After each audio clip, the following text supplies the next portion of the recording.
Hei, olen Jonette ja olen sairaanhoitaja. Olen valmistunut 2025 sairaanhoitajaksi.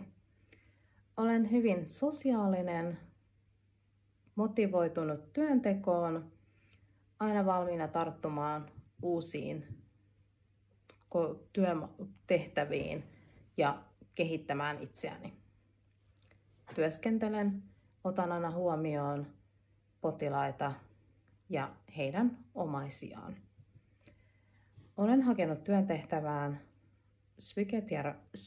psykiatrian osastolle ja olen myös ollut aikaisemmin kesätyössä psykiatrian osastolla Mäntsälässä.